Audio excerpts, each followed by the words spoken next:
Hazard pay is back on, baby. And by the end of this week, we could actually see the hazard pay provisions. Why? Because Nancy Pelosi's subcommittee is currently working on them now, and they'll be approved by the end of the week. And then the call to vote on them will happen in the House next week. And by the end of this week, we could finally see if the hazard pay under the third stimulus package is exactly like hazard pay under the second stimulus bill, the HEROES Act. $10,000? That's the hope. In this throwback video, I explained how hazard pay was to work under the HEROES Act. $10,000, $13 an hour, how it worked, how it calculated, who applied for it. It's important to know, because the talk now is that this could get done in the next few days. And once hazard pay becomes a law, Purple Hawk, you better be ready to pounce. This is a major overnight LALATE throwback video on hazard pay.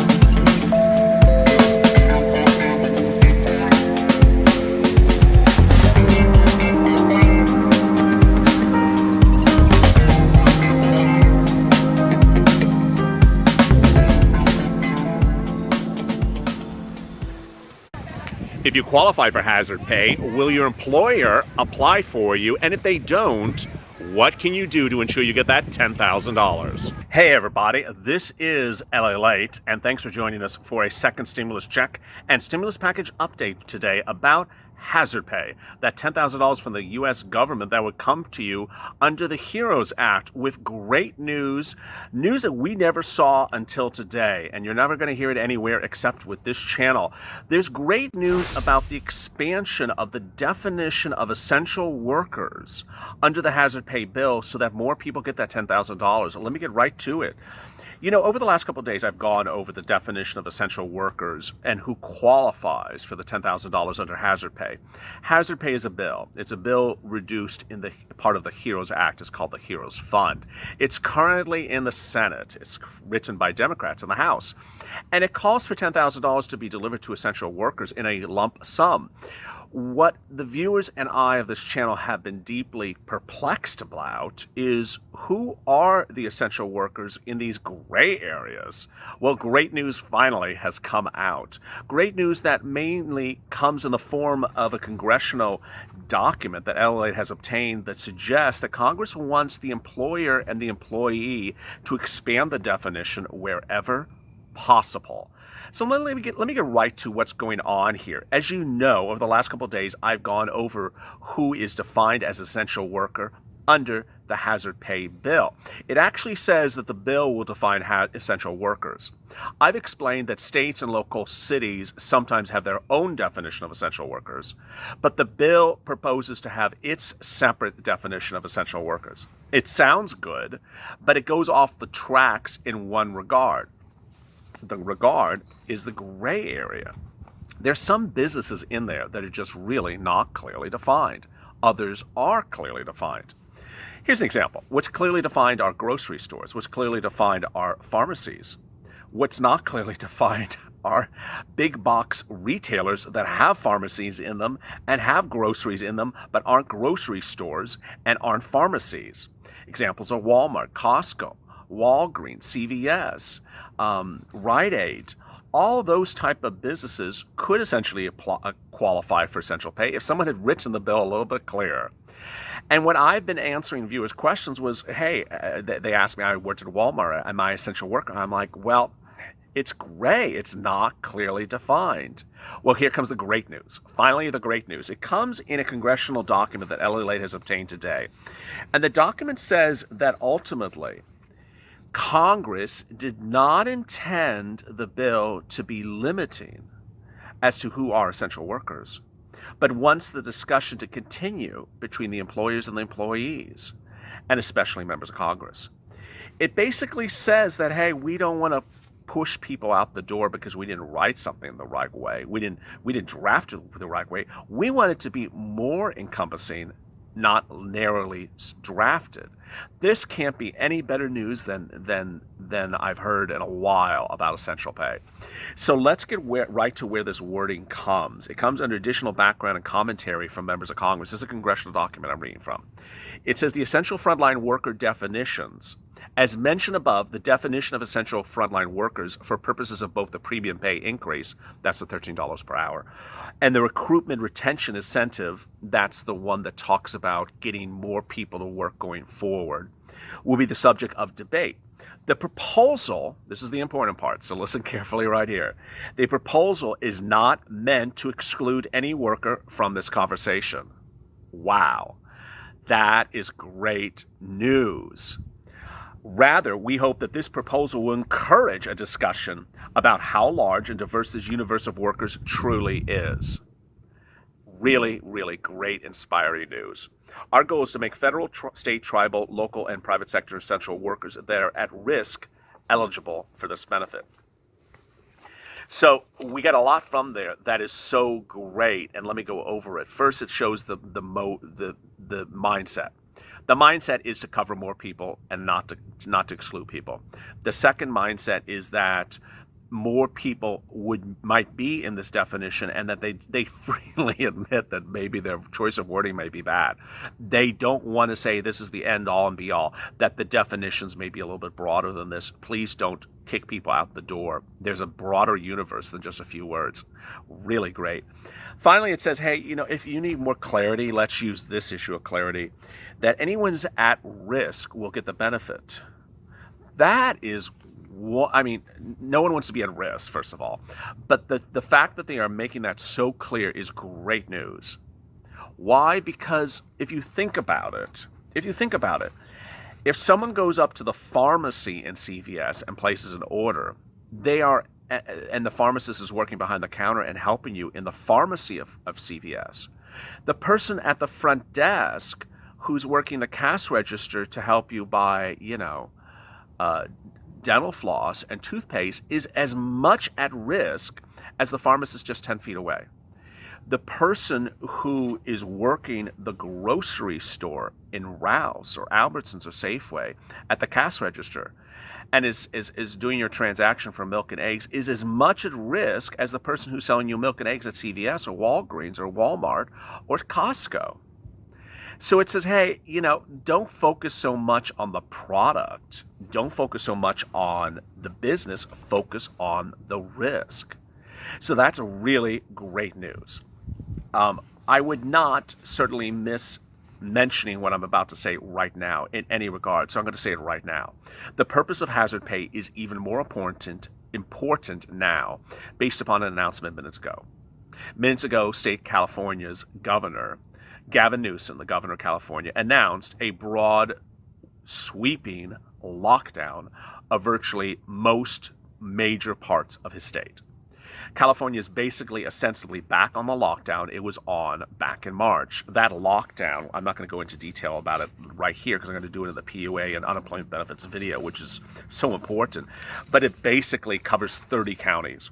And it basically says anyone that's in a non-critical office place, anyone that's in a mall, sorry, you're closed. So what's important to understand is essential workers will be even more essential starting today in California. They will be working in a hazard environment starting today, continuing today, if they hadn't been already. The hazardous situation, which is the at risk, is the number of COVID-19 cases, 16,000 in the state of California in one day, 16,000 per day in the state of Florida. That's the at risk. So what's important for you to understand is that in me reporting to you hazard pay, I don't want you to feel defeated or negative because the dentists got themselves so clearly defined in the bill, and that my security guards did not get themselves so defined in the bill. It's sort of like the dental union lobbied to get their words right in there, and the security guard union lobbyists didn't get their words right in the bill correctly. Don't worry, because ultimately the focus has been, and the motive and the mindset and the purpose of the bill is clearly defined here. The authority has been used over the many times over the last few years to pay for personnel costs associated with enforcing curfews, facilitating evacuation routes, and restoring critical infrastructure. Past usage like this illustrates precedent for federal funding for critical state, local, tribal employees performing essential response functions that keep our communities safe in times of disaster. Very well said. So they're basically saying that, hey, we've done this before. Don't act like we've never paid hazard pay before. We've done this over the history of this country. In cases of disaster, we provide additional benefits to people who put themselves at risk. And by giving them $13 additional per hour is not a lot of sum of money. If you're new to this channel, thank you for subscribing. Let me go over with you the calculations of hazard pay once again. Hazard pay is a bill that would pay you retroactively for any week that you worked starting in January up to the present going forward. It would pay you $13 an hour on top of what you would normally get paid. The calculation is relatively simple. This is how you calculate it. You look at how many hours you worked as an essential worker from January forward. And at this point, I guess the date is not stopping. So any date forward, you calculate the number of hours you got. You times that by $13 an hour, and that gives you a number. Do not exclude anything. So the number includes overtime and regular hours. Do not exclude yourself if you were at two different essential worker jobs. Doesn't make a difference. Both the jobs qualify. There's nothing in here. Don't exclude yourself if you got PUA. Don't exclude yourself if you got EIDL or PPP. Don't exclude yourself if you're a subscriber to this channel and you like pizza with pepperoni on it. Don't exclude yourself for anything. It has no exclusions in it. It really has no exclusions in it. That's what's great. There is really only two thresholds for hazard pay, which are important to remember. First, if you made in 2019 over $100,000, the most you can get for hazard pay is a lump sum of $5,000. So I'll repeat that again. If you made over $100,000 in 2019, you'll only get a lump sum of $5,000. If you made less than $100,000 in 2019, you can get up to $10,000. The way the payments are done are you take those calculations from the past up to the present. If you get to those thresholds, bam, you're entitled to that lump sum. If you're not at the threshold yet, don't worry. You'll get a lump sum for what you got to yet. And then going forward, you'll get $13 an hour on top of that. So, and don't worry if you're laid off, fired, furloughed, early retirement, any of those horrible things, you still get the benefits. Last, and the most, there's always something bad, and I have to report the good and the bad. The bad part is the application process. We don't know who's going to do it. We don't know where it's going to be done. We don't know what it's going to be called. We don't know where it would be processed. But we do know the following things. The way the bill is currently written, it proposes that the employer, not you, applies for hazard pay. I don't like it. Viewers of this channel don't like it. I don't know anyone that likes it. It says the employer applies for you. The language of this congressional document I was going over moments ago, it actually, I'm not going to read through it again, but it says somewhere in there, the employer shall or should, which is great there, but it's not enough. Shall or should are basically words that say they should but don't have to. And it does say in other parts of the provision, it says they don't have to. And it says if they don't do it, there's no recourse against the employer for not doing it. I don't like that. I don't like that. This channel has detailed the Romney plan, introduced by Mitt Romney, shortly around the same time. It's ostensibly the same bill. The amount of money is a little bit less. I think it's on $12 an hour, $11 an hour instead of $13 an hour. But the part that's better is that it requires the employer to apply for you. What's also good is that it gives the employer money to go through the process. I've done this calculation with you, and I basically said as the bugs start to pick up, it's a hot summer afternoon here in LA, that, there's a lot of bookkeeping involved with this. This is a lot of bookkeeping.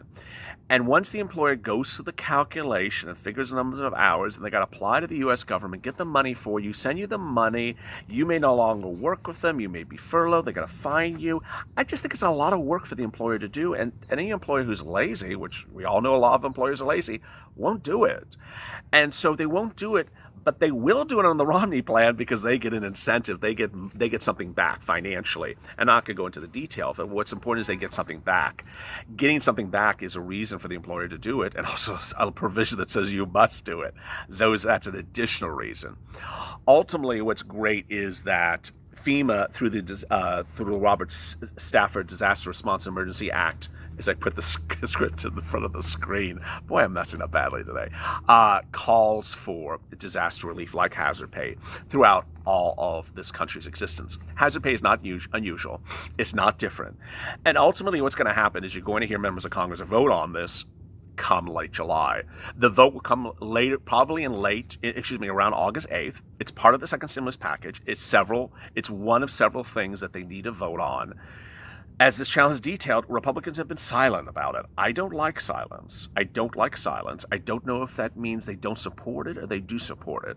It's not like FPUC, it's not like UI, where the Republicans or Steve Mnuchin have said stuff about it. This one they haven't. And I gotta tell you, I'm not being political here, but it's political suicide if you have lockdowns, you have unemployment, you have people risking their lives to work at jobs, as grocery store workers, nurses, all those types of businesses, and you say, sorry, I'm not helping you. You just had to do your job anyway. Who cares? I don't really care about you. You know, you're just doing your work and I'm not going to give you extra money. You can create a welfare state. Oh boy. That shows a lack of understanding of the situation. It shows an inept working of a political official. It shows an inability to grasp the severity of the situation. And ultimately, if any politician on either political side does that when it comes to hazard pay, they're going to see themselves on the curb come election day. This is one of those bills, hazard pay, that there's really no excuse not to support. If you have questions in today's video, drop them in the comments below. Coming up later today, more Second Stimulus Check and Second Stimulus Check videos. As always, stay with LALATE for more.